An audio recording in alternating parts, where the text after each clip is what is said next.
President Rodrigo Duterte has signed the Bayanihan to Heal as One or Bayanihan 2 on September 11, following the expiration of its first version last June 24, according to Duterte's close ally Senator Bongo. The Bayanihan 2, which will be effective until December 19, provides a COVID-19 relief package worth 165.5 billion pesos and extends the emergency powers given to Duterte in Bayanihan 1. Aside from the soft loans to be given to affected sectors, the funds will also be used to buy COVID-19 vaccines. Sponsor of the Bayanihan 2 bill, Senator Sonny Angara, said the new law will ensure that the government's response to the health crisis that our country is going through will continue without interruption, as it will also bridge the gap to the 2021 national budget. In addition, Angara assured that it will continue monitoring the law's implementation through the Congress Oversight Committee. Meanwhile, Department of Health has said that it is still early to say if the COVID-19 curve in NCR and Calabarzon is flattened, contradicting to the declaration of University of the Philippines Octa Research Group. DOH Undersecretary Berhir said that it is to prevent complacency among the public, as there are other factors to consider on flattening the curve, like the timeliness of the daily COVID tally turnout from some disease reporting units. But we have to look at other factors as well, as I've said. We have to look at the current situation, the number of cases that we report every day, and we have to look also at the factors which affects the reported cases every day. Our reported cases every day are dependent on the submissions of our disease reporting units. So whenever there are missing submissions coming from our disease reporting units, there would be missing reports as well. While Verhiri reminded the public to be vigilant, she admitted the decreasing trend in the pandemic indicators such as case doubling time, mortality doubling time, and reproduction rate, which is at 0.977, and the basis of UP Octa Research Group. As of September 13, DOH has logged 261,216 COVID-19 cases, where 49,277 are active, 207,568 have recovered, and 4,371 have died.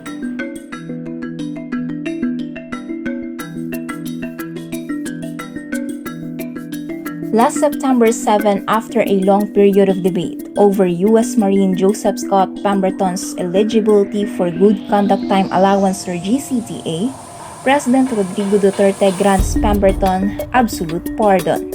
In his statement, President Duterte insists that Pemberton have not been treated fairly. It's my decision to pardon. Correct me if I'm wrong, but ito ang tingin ko sa kaso. You have not treated Pemberton fairly. Pemberton was convicted of homicide in 2015 and is set to serve 10 years in prison over the killing of transgender Jennifer Laude.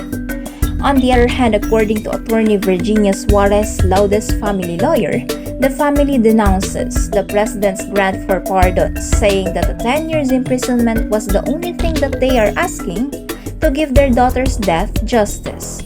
They really feel so devastated. Talagang, ang unang, I'd like to share, no? Ang unang sinabi ni Marila, akala ko kakampi namin ng presidente. Akala ko galit nga siya sa mga Amerikano, pero bakit biglang may pardon? Masakit yung loob niya dahil bumalik na naman sa alaala niya yung lahat ng ginawa ni Pemberton. Kasi parang pakiramdam niya, basta lalaya na, hindi pa tapos yung sentensya. Kaya yung buong pakiramdam niya, and I remember yung sabi nga ni nanay, kahit pa binayaran na no, yung civil liability. Ako, I'd like to share, ang sabi ni nanay, walang katumbas na pera, walang halagang katapat, walang perang sasapat sa buhay ng aking anak. Pemberton has already served 6 years in prison and has already paid 4.6 million pesos for civil liabilities. Meanwhile, former lawyer of Laude's family, Harry Roque, states that he respects the president's decision, especially if it is grounded on national interest. Hindi na po ako nasurpresa, sa totoo lang po. Bakit po? Kasi alam ko po na merong mas mataas o mas importanteng national interest na kinakailangan pangalagaan ng presidente. Bagamat parehong-pareho po kami ng paninindigan pagdating doon sa independensa at pagiging malaya ng Pilipinas. Pero sa panahon po ng pandemic, huwag natin kakalimutan apat na bansa lang po ang gumagawa ng vaccine. At napapansin naman natin ang presidente talagang binibigyan ng emphasis na sana magkaroon na nga ng vaccine. At sa tingin ko naman, itong decision niya kay presidente, ito yung personal na opinion ko dahil tinanong mo ang aking personal na opinion. No? Ang pagbibigay ng pardon kay Pemberton ay kabahagi ng pagnanais ng presidente na kapag meron ng vaccine na na-develop, kung sa Amerika man, ay makikinabang din ng Pilipinas. So sa akin po, I'm not surprised dahil panahon ng pandemic at alam ko po ang emphasis ng ating presidente ay makakuha ng vaccine para sa mga Pilipino. At sa akin po, bagamat tayo po ang tumayong abogado ng pamilyang Laude, kung ang ibig sabihin naman yan ay lahat ng Pilipino ay magkakaroon ng vaccine, kung mga Amerikano makadevelop, wala po akong problema dyan.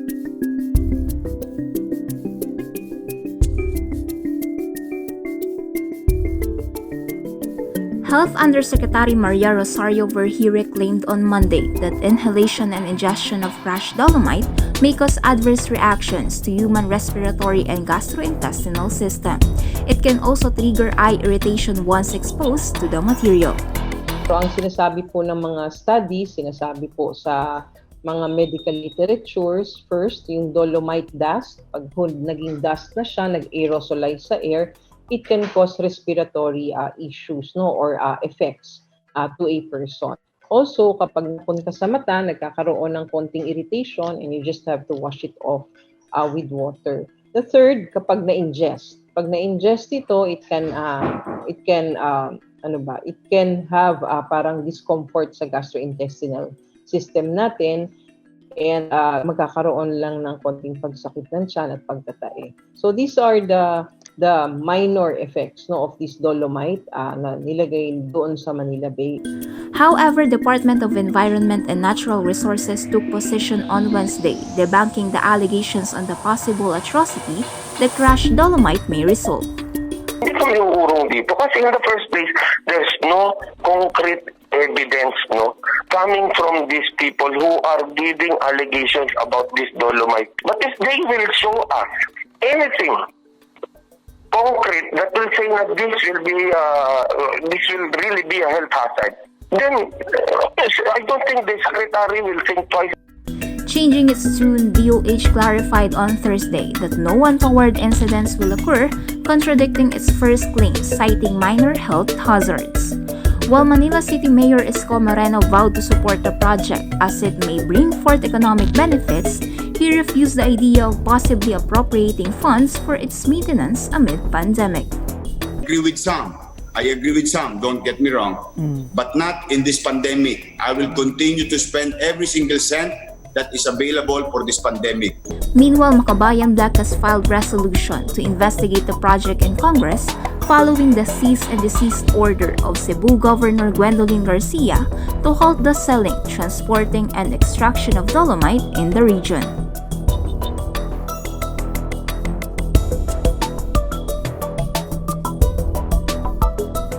Despite concerns over alleged compromise on national security, Defense Secretary Delfin Lorenzana has approved operations of the country's third telecommunications network, Dito Telecommunity. According to Lorenzana's speech at the budget hearing, he has warranted the 2019 Memorandum of Agreement between Dito Telecommunity and the Armed Forces of the Philippines or AFP, allowing the said network to set up towers on chosen military camps. They will be allowed on camps that are already also, most camps actually in the Philippines have already cell site towers of the Globe and Smart. The contract or the memorandum of agreement that I signed, approved between the AFP and Dito is that it will just be limited to those camps as well. Formerly known as Ms. Latel, Dito Telecommunity is owned by Davao-based businessman Dennis Huy, while 40% of its shares belongs to China Telecom. Meanwhile, Lorenzana assures that there will be no national security breach as Dito telecommunication towers will be under the Army's monitoring.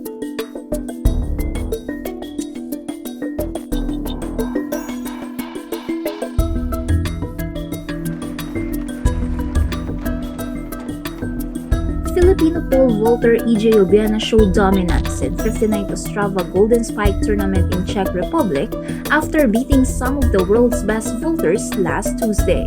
Obiana finished his best season mark of 5.74 meters to cup the gold medal, pushing the 2012 Summer Games gold medalist Renaud Lavillenie of France to silver.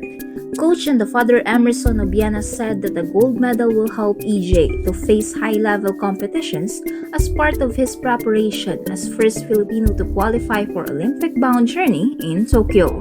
Meanwhile, 2017 world champ Sam Kendricks of USA settled on bronze, while 2016 Rio Olympics gold medalist Iago Bras landed on fourth.